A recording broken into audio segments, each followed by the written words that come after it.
Olá, ouvintes! Começa mais um Conversa Criminal, o seu podcast sobre ciências criminais.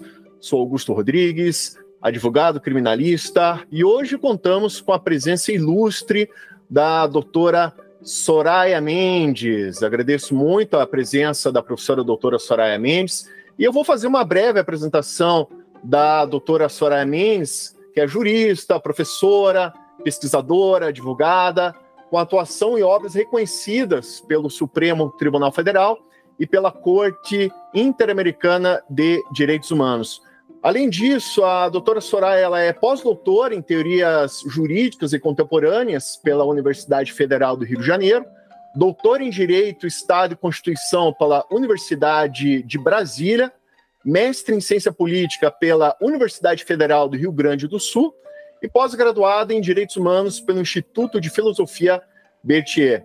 Além disso, a professora Soraya ela é autora de diversas obras, como Pacote Anticrime, Comentários Críticos à Lei 13.964 de 2019, Delação, Colaboração Premiada em Perspectiva, Esfera Pública e Direitos Fundamentais, Estudo sobre a Liberdade de Comunicação, Feminicídio de Estado, Processo Penal Feminista, dentre outras obras, incluindo a obra que será tema de nosso programa, que é a Criminologia Feminista, Novos Paradigmas.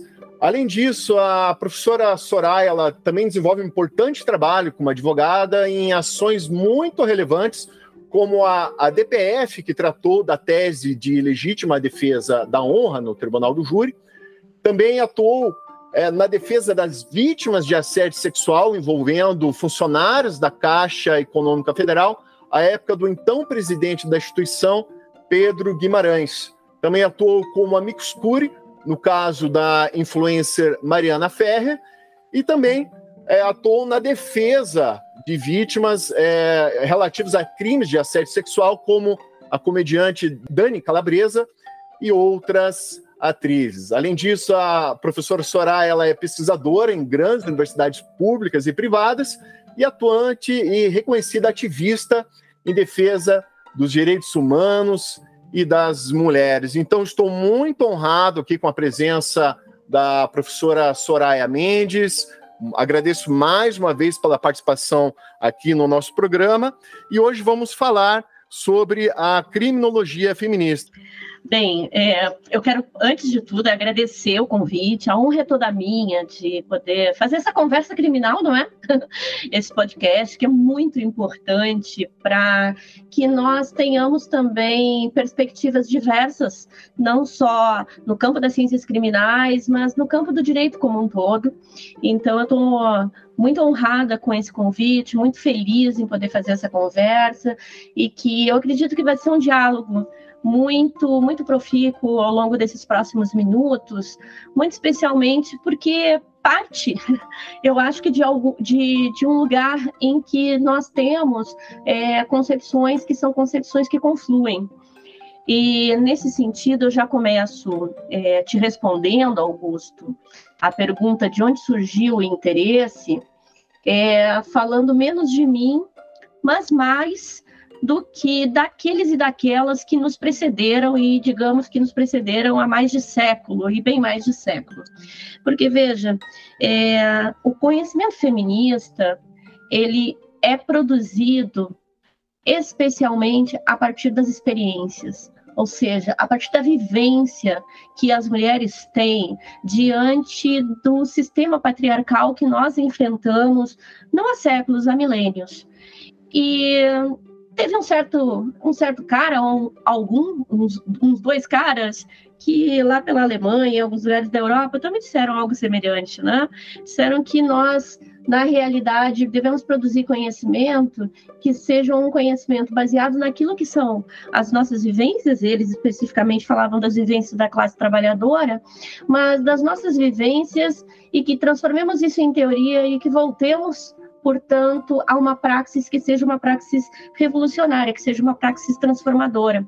E esse é exatamente o ponto de confluência daquilo que eu acredito que nós, todas que estamos aqui nesse momento, nesse diálogo virtual, pensamos, e que faz sentido no meu interesse no estudo da criminologia.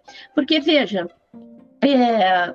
quando eu iniciei os meus estudos no doutorado, especificamente, eu já vinha de uma bagagem fora do direito. Aliás, Augusto, isso é algo que eu sempre digo para os meus alunos e alunas, ou para qualquer jovem que venha, não são jovens, mas enfim, jovens estudantes que venham me procurar, que se você tiver uma oportunidade de sair um pouco do direito, saia. Vá para a sociologia, para a antropologia. No meu caso, eu fui para a ciência política.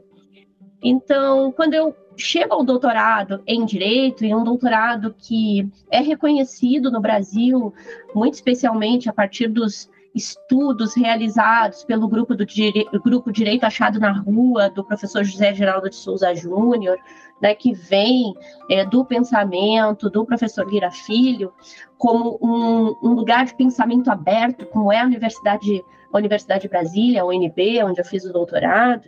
Aliás, né, uma das crias da inteligência de Darcy Ribeiro, e tão atacada que foi durante o período de arbítrio, não sem motivo para aqueles que detinham o poder naquele momento, porque ali realmente é um centro de pensamento crítico. Mas eu volto ainda assim para um doutorado em Direito, nesse caso, em Direito, Estado e Constituição, com uma bagagem de cientista política. Eu fiz o curso de Ciências Sociais até boa parte, Sociologia, Antropologia e Ciência Política, na Federal do Rio Grande do Sul. E depois me direcionei para o mestrado em Ciência Política, com uma perspectiva muito ampla do conhecimento feminista, da produção feminista em relação à teoria democrática. E isso já faz com que as minhas investigações, elas sempre tenham esta amplitude, que é a amplitude de buscar transformar, como eu dizia, daqueles e daquelas que vieram antes de nós, e com esses referenciais teóricos. Pois bem, quando eu chego no doutorado em Direito, nós tínhamos ali cerca de 2 anos da promulgação da Lei Maria da Penha. Eu tive a felicidade de ser 2 vezes coordenadora nacional do Comitê para a América Latina e o Caribe de Defesa dos Direitos das Mulheres, o CLADEM, que é uma das organizações que levou o caso Maria da Penha à Comissão Interamericana de Direitos Humanos. Então, a Lei Maria da Penha, para mim, naquela época ainda como integrante do comitê, e depois eu venho a assumir a coordenação junto com outras companheiras, como eu disse, em 2 gestões, era muito cara. E muito cara também, porque a minha perspectiva sempre foi feminista. Aliás, aqui uma nota de rodapé rápida. Várias pessoas já me fizeram essa pergunta. Quando é que você se viu como feminista? Eu acho que eu nunca me vi como não feminista. Eu venho de uma família que tem uma origem muito centrada numa perspectiva democrática e de igualdade, de justiça, de liberdade, de democracia, de maneira que eu sempre tive mulheres muito fortes e homens também aliados muito fortes, no sentido de que nós mulheres temos que ter o nosso espaço na partilha de poder. Então, acho que nunca tive um momento em que talvez eu pensasse, será que eu sou feminista ou não? Eu já era por si só. Então, vem do berço, né? Vem de um berço. Mas, de qualquer forma, no momento em que voltando aqui, né, em que eu chego ao doutorado, e que, portanto, esse tema era um tema muito caro pela minha perspectiva ideológica e pela minha atenção especial à violência doméstica e familiar decorrente da recente aprovação naquela época da Lei Maria da Penha, eu começo a fazer pesquisas e aí sim começo a me deparar com os diálogos que são necessários de serem feitos no nosso campo teórico. Eu lembro exatamente do dia em que eu fui conversar com a minha orientadora de doutorado, é uma das mais reconhecidas participantes do grupo da criminologia crítica, vinculada ao professor Alessandro Barata, do qual eu também sou pertencente, se não no mínimo legatária. E eu fui conversar com ela e disse: professora, aqui a gente não está conseguindo dar conta com a dimensão, só com a dimensão de classe. A gente precisa de mais. E eu lembro dela ter dito assim: bom, então se essa perspectiva não serve, invente a sua. Crie a sua, melhor, crie a sua.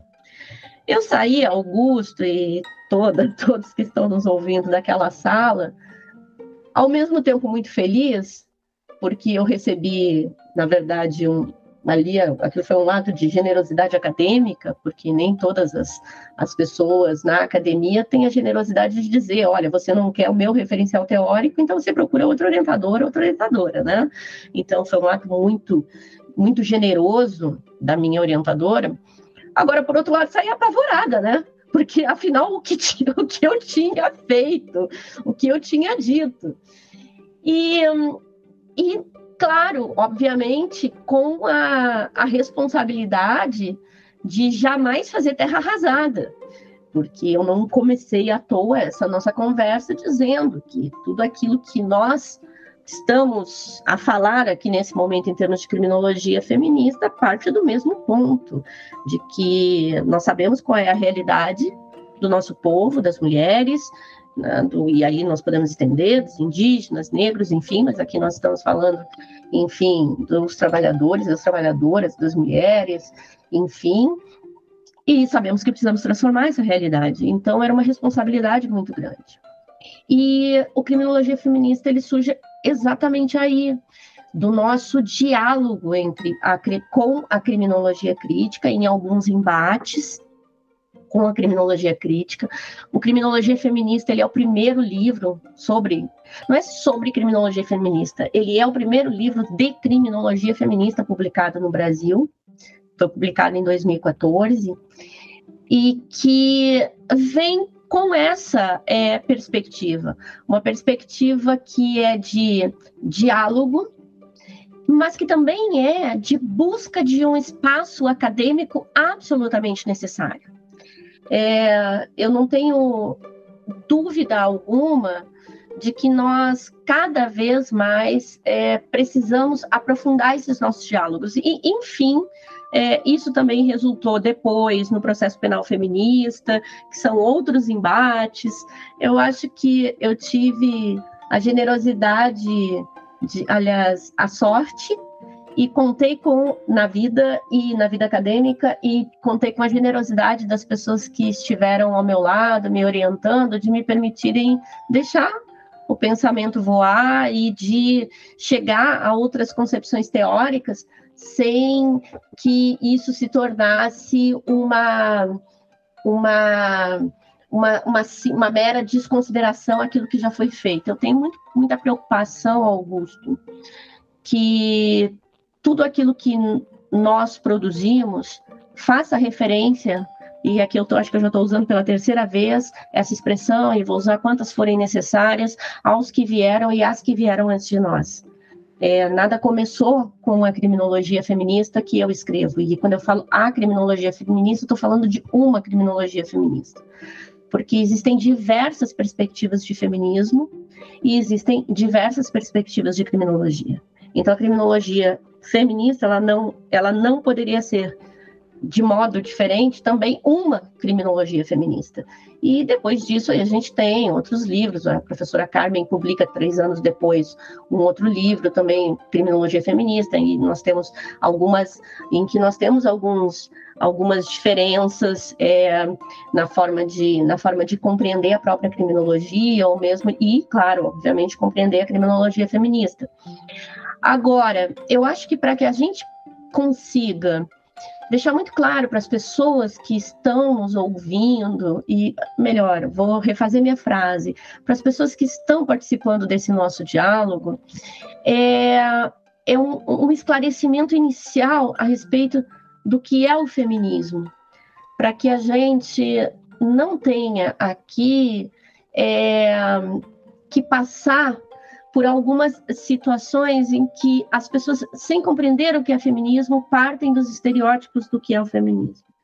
E aí eu digo o seguinte, o feminismo, ele é, como não poderia deixar de ser, até por tudo que eu falei desde o começo, um movimento, ele é a organização social, ele é aquilo que se expressa nas mulheres com seus corpos nas ruas, dizendo, lá na década de 70, quem ama não mata, e dizendo, poucos dias atrás, continuam nos matando, parem de nos matar.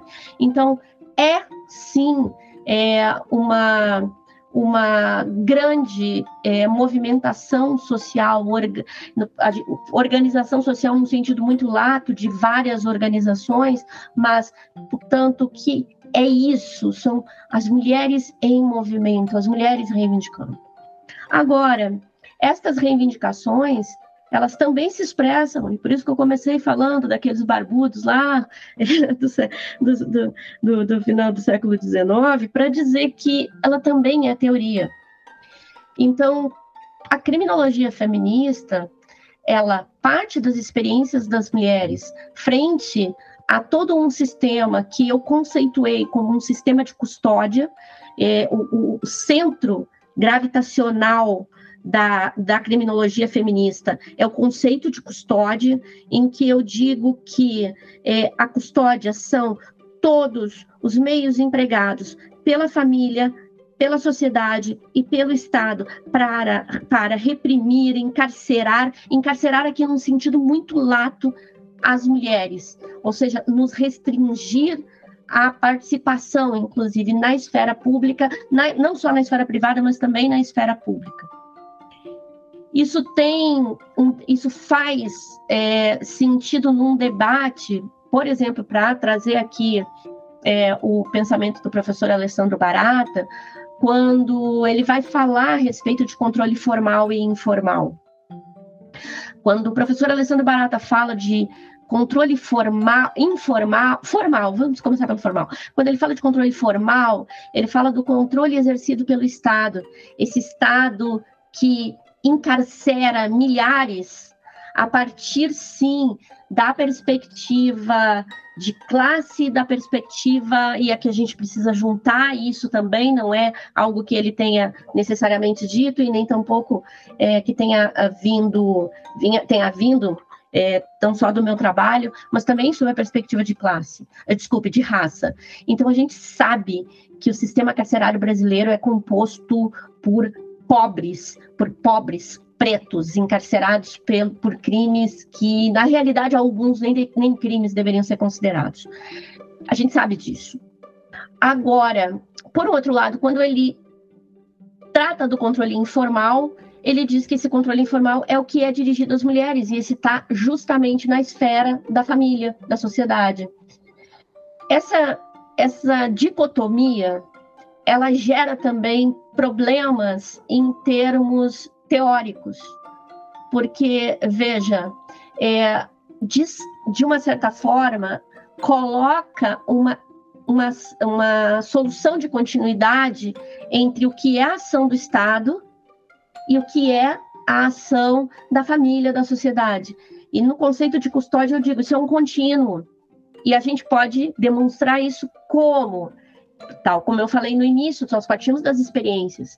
As mulheres que estão encarceradas são mulheres que têm, de uma forma geral, o seguinte conjunto.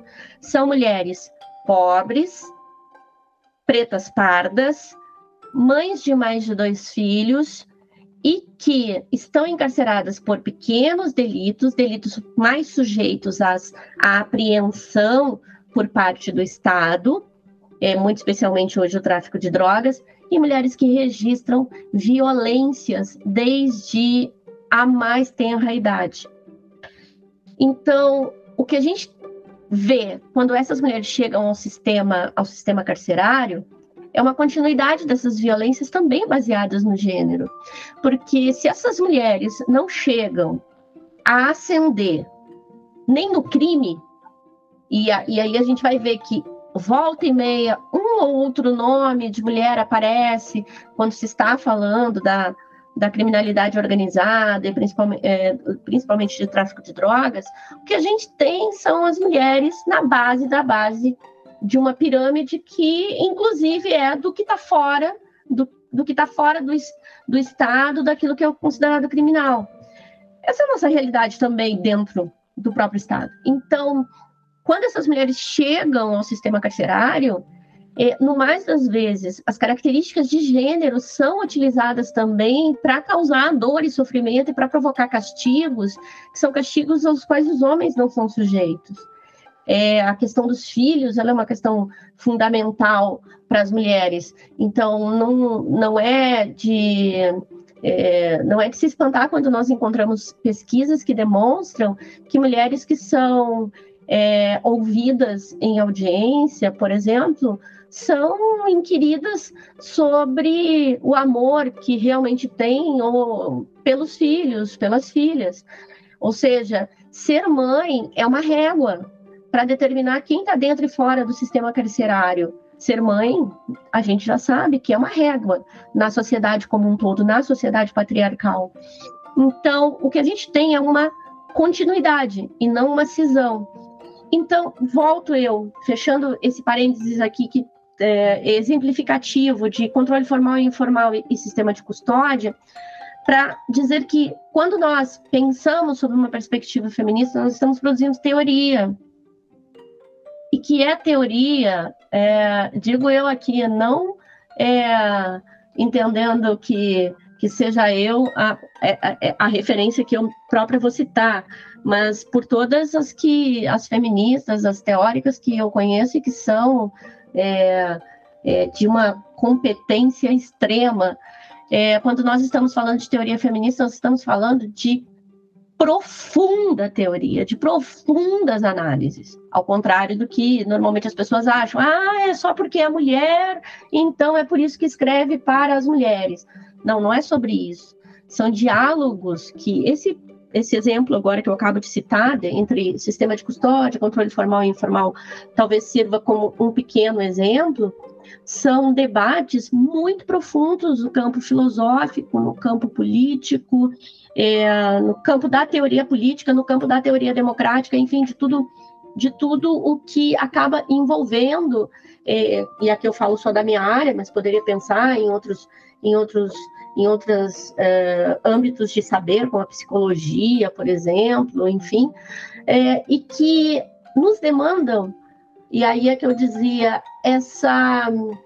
eu acho que esse status de sermos muito boas naquilo que nós fazemos, porque o nosso debate, ele é um debate que se estabelece em relação aos parâmetros conservadores de um conhecimento que é majoritário e que no nosso campo do direito é majoritário num sentido de ser muito pouco includente, pelo contrário, ser marcado pelo seu desejo de exclusão, mas que, por um outro lado, também, no nosso caso, é um debate com os nossos próprios companheiros, com as nossas próprias companheiras.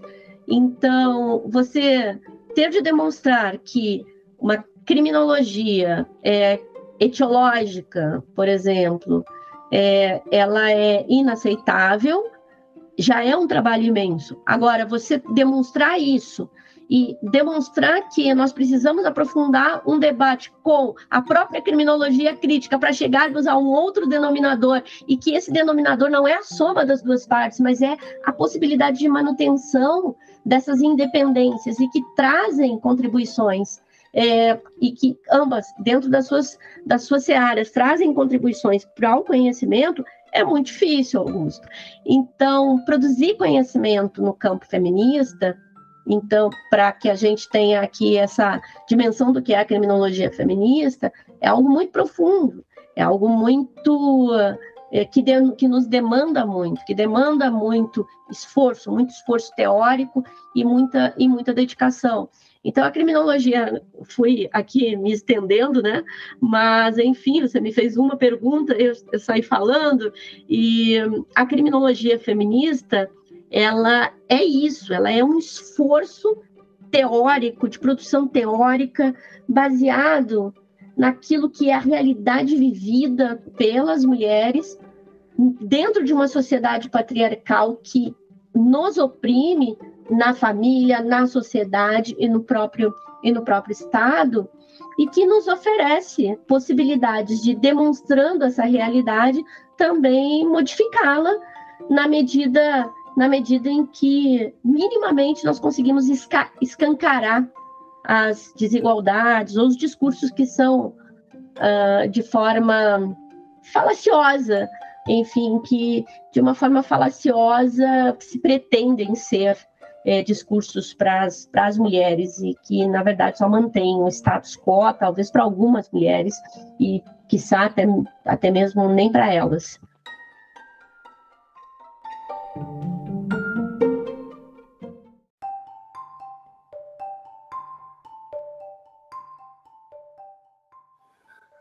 Professora, a senhora comentou, né, a respeito dessas perspectivas, também comentou, a senhora fez uma abordagem a respeito do objeto de estudo da criminologia feminista, até a senhora comentou que a no plural, né, criminologias feministas, né?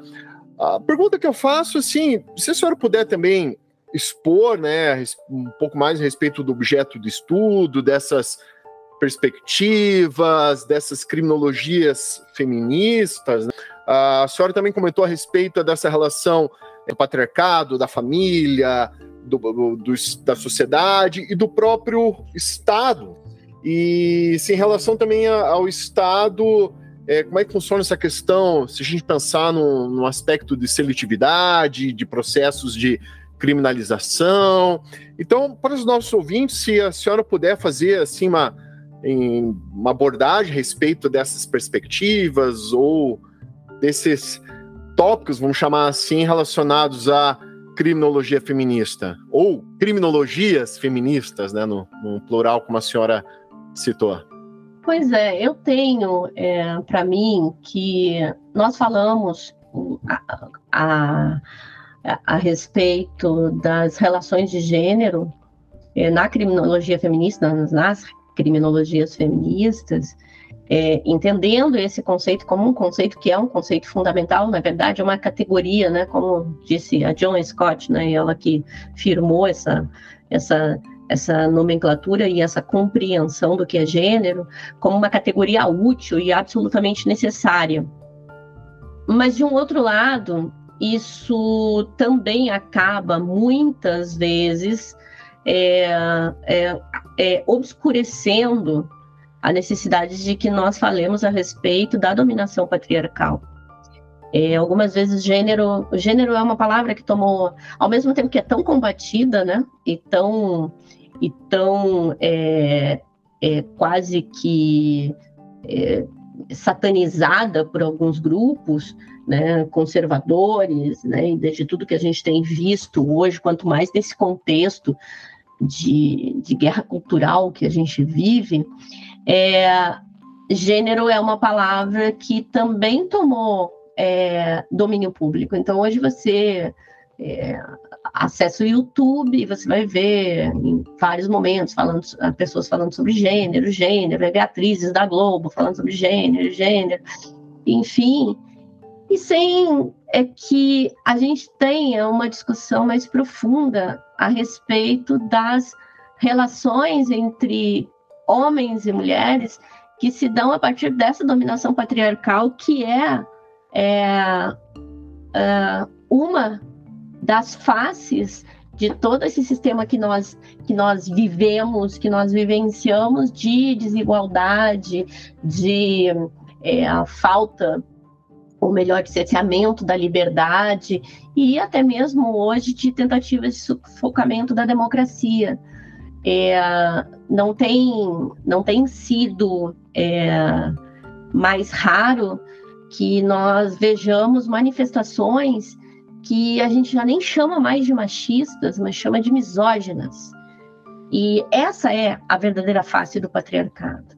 O patriarcado, ele tem uma teve e ainda se mantém em certa medida, mas uma capacidade de se manter, de ser combatido, mas de se manter dentro de uma determinada narrativa que até certo ponto o gênero dá conta.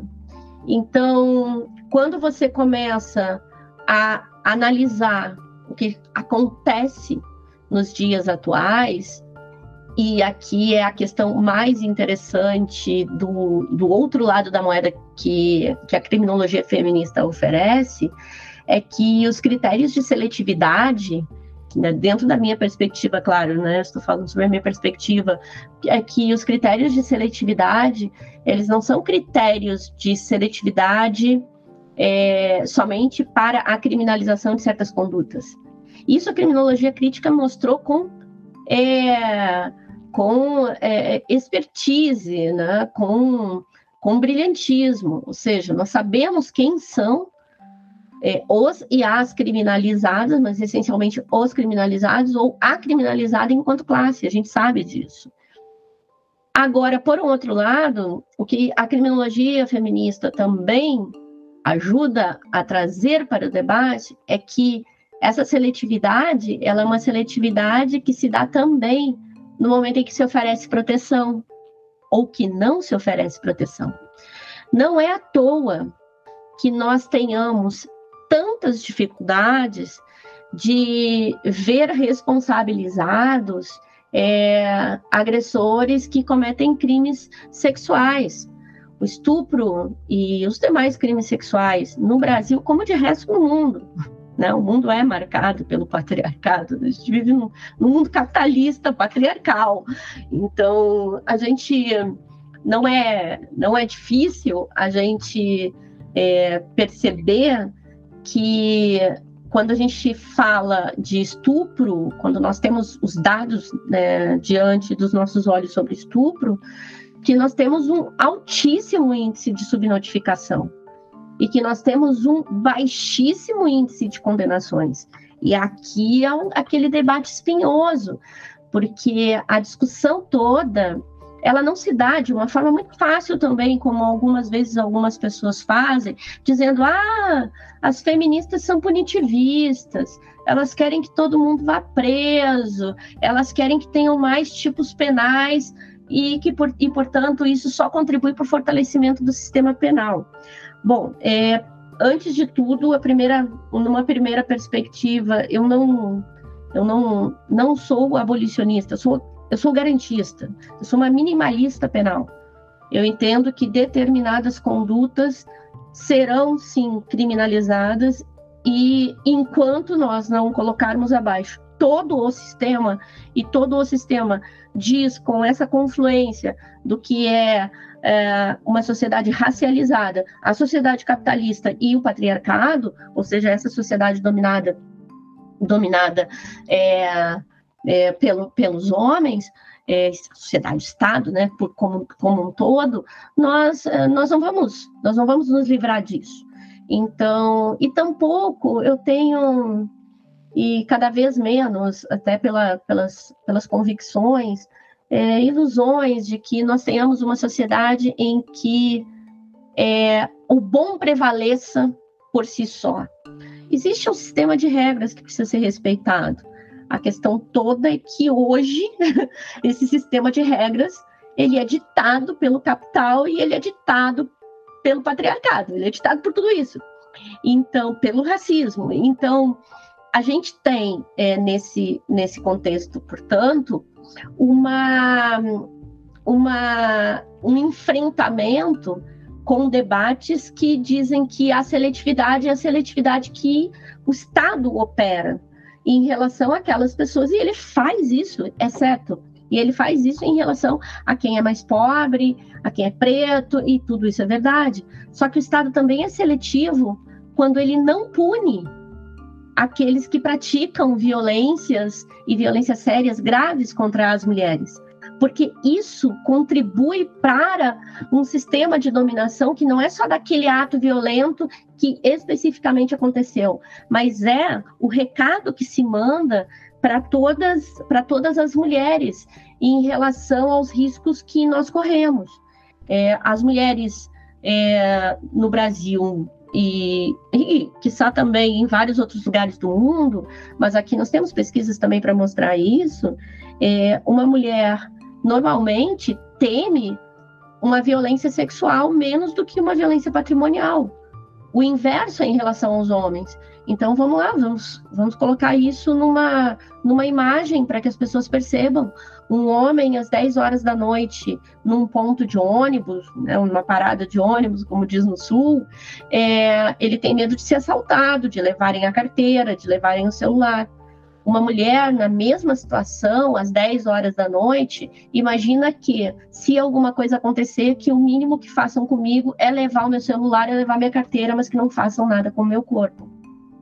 Então, a violência, a impunidade em relação à violência, ela tem que ser compreendida nesses termos de manutenção de um patriarcado que se expressa pelo ato violento e pela mensagem que a não punição do ato violento propaga.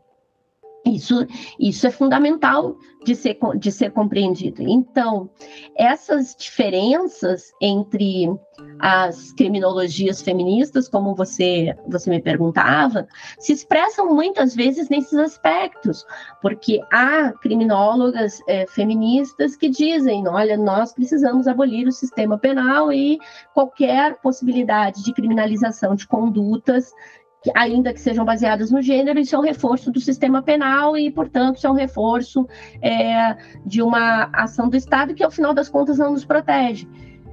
Eu tenho uma perspectiva diversa, eu entendo que realmente o sistema não nos protege e ele não protege ninguém.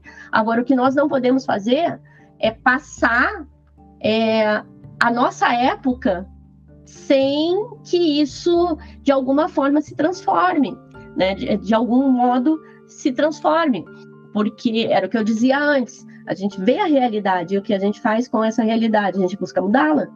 Então, eu estou de passagem por esse mundo, né? Você, Augusto, e as pessoas que estão nos ouvindo agora nesse momento estão de passagem. E o que eu decidi fazer na minha passagem por esse mundo é tornar esse mundo menos injusto e menos patriarcal. Mas isso significa que eu quero necessariamente que qualquer situação que envolva um estupro, uma violência sexual, seja colocada nas barras dos tribunais para uma condenação que é inexorável? Obviamente que não. E aqui é que vem o debate garantista. Todas as pessoas têm de ter garantidos aqueles que são os direitos fundamentais, a presunção de inocência, o contraditório, a ampla defesa e tudo mais. Então, é importante que as pessoas entendam, as feministas, ainda que em alguns momentos levantem bandeiras, e a gente está aí, eu estou falando aqui de feministas de um determinado campo, né? Mas não estou falando necessariamente de um feminismo liberal, enfim, eu estou falando de um feminismo que tem uma vertente progressista, acho que até mais do que progressista, marxista. Mas, falando desse grupo, eu posso dizer, quando a gente diz precisa criminalizar a violência política, por exemplo, que é algo que, nesse momento, tem sido muito objeto das minhas atenções, e inclusive objeto do meu trabalho enquanto advogada, a gente está dizendo que a violência política, ela manda um recado de maneira que as mulheres não estejam no exercício, na disputa pelo poder político, na disputa pelo exercício do poder político. Isso é muito sério. Então, a gente não pode pensar que vamos daqui a 50, 100 anos, aliás, os dados da ONU, se não me falha a memória, eu vou pedir desculpas aqui se eu estiver errada nisso, mas eu li algo nesse sentido esses tempos, que falava assim, a gente depende, para chegar a igualdade de gênero baseada nas cartas, ou seja, nos documentos internacionais de direitos humanos, pelo menos de uns 4 séculos, 3, 4 séculos. Eu não vou estar aqui daqui a 3, 4 séculos, né? Então, a medicina não evoluiu tanto assim para nos deixar viver tanto assim. E nem sei se é isso que eu quero mesmo, gostaria mesmo se fosse possível. Mas, por um outro lado, o tempo que eu tiver aqui, eu quero contribuir para que se fale a respeito disso e que se entenda que alguém que pratica um ato de violência política tem que ser responsabilizado, e tem que ser responsabilizado inclusive criminalmente, para que se entenda que as mulheres têm sim direito à proteção e que essa proteção significa a nossa possibilidade de partilha do poder.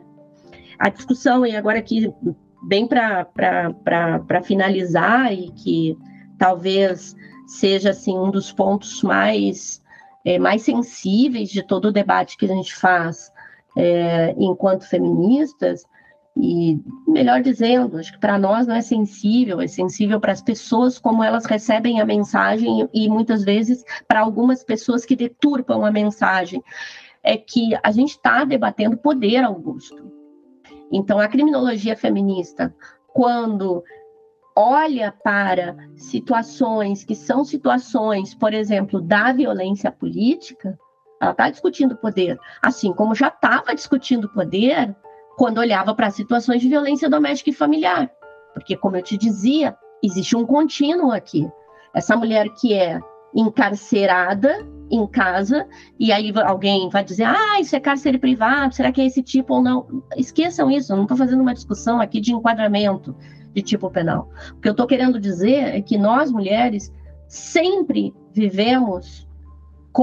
convivemos com a existência da prisão, fosse em casa, fosse nos conventos, fosse nos manicômios, seja nas prisões, sempre convivemos. Se você vai chamar isso de cárcere ou não, essa é agora sim, uma decisão ideológica, é uma perspectiva. Agora, por um outro lado, cerceada a nossa liberdade, ela sempre foi. Então, a gente precisa ter essa compreensão de que o nosso espaço como mulheres, ele é violado lá na violência doméstica e familiar, que eram os processos de vitimização para os quais a criminologia feminista, ou seja, a minha criminologia feminista, voltou os olhos. Isso tem mais de 10 anos atrás, né? Vão 15 anos, 16, 17 agora, né, da Lei Maria da Penha, 17 da Lei Maria da Penha, 18, na verdade, né, 2006, 18 anos, até os processos que hoje, a partir de 2021, a gente começa a analisar do que é violência política. Então, a criminologia feminista que eu proponho, que eu apresento, é uma criminologia feminista que tem esse objeto, que é um objeto que parte de um delineamento que o sistema de custódia dá, esse conceito de custódia dá, e da necessidade de contribuir para a queda do patriarcado. E a queda do patriarcado é partilha de poder. Esse é o ponto, né, que eu dizia, sensível para muitas pessoas. E aí eu queria, não sei se seria o caso, mas era de dizer que uma sociedade, um mundo onde homens e mulheres partilhem o poder, vai ser um mundo melhor para todo mundo, Augusto. Para todo mundo mesmo. Não existe, a não ser entre grupos mais toscos ou de pessoas realmente mal intencionadas, a ideia de que as mulheres dominem os homens. Não é sobre isso. Não é sobre fazer com os homens o que os homens sempre fizeram conosco. É sobre partilhar o poder e construir uma sociedade onde todos vão ser mais felizes. Eu costumo sempre dizer que nós queremos viver livres da violência, nós queremos poder pensar, poder caminhar pelas ruas, nós queremos poder, enfim, escrever, atuar e tudo mais de forma livre e respeitosa. Agora, essa liberdade, esse respeito também vai corresponder ao direito dos homens também serem indivíduos diferentes daqueles que algumas vezes são obrigados a ser, ou seja, pessoas que necessariamente precisam oprimir as mulheres para se justificar numa sociedade. Então, a gente hoje já está um pouco distante daquela frase do homem não chora, mas a gente pode usar isso como um parâmetro para dizer, deixa os homens chorarem também. Todo mundo tem o direito de chorar quando sente vontade de chorar. Ou, no nosso caso, como a gente está dizendo aqui desde o começo, né, quase uma hora da nossa conversa, de nos deixem trabalhar, nos deixem fazer política, nos deixem viver, até viver dentro das nossas próprias casas, para alguém que decidir, eu quero ficar em casa, eu quero cuidar da minha casa, quero cuidar dos meus filhos, não importa, mas nos deixem viver sem medo. Então, sem medo de acontecer algo pelo simples fato de sermos mulheres. E de deixar os homens também livres, para serem pessoas que não precisam provar nada para ninguém em função de parâmetros que foram estabelecidos por essa própria sociedade patriarcal. Eu acho que essa seria, sabe, o que mais eu sonho. Se eu tiver algum sonho, eu sou uma pessoa muito pragmática. Então, eu acho que nós precisamos trabalhar objetivamente para construir aquilo que é possível fazer e eu pauto a minha vida por isso. Mas se eu tivesse que dizer que assim, eu tenho um sonho, o meu sonho era esse, sabe? Que tudo isso que a gente está fazendo em algum outro momento vai chegar nesse momento em que todo mundo vai ser feliz. E aqui ser feliz, voltando a ser pragmática, é dizer, é um direito humano fundamental. As pessoas têm direito a serem felizes, homens e mulheres têm direito a serem felizes. E acho que a nossa Constituição, pelo contexto todo, ela também fala de um direito à felicidade que precisa se estabelecer efetivamente.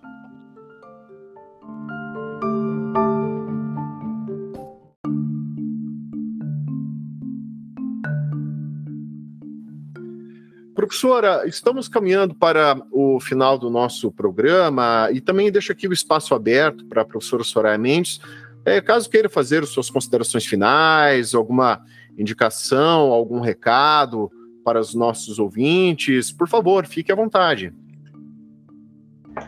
Obrigada, Augusto. Agradecer você por essa oportunidade de conversa criminal, de conversa, de diálogo, enfim.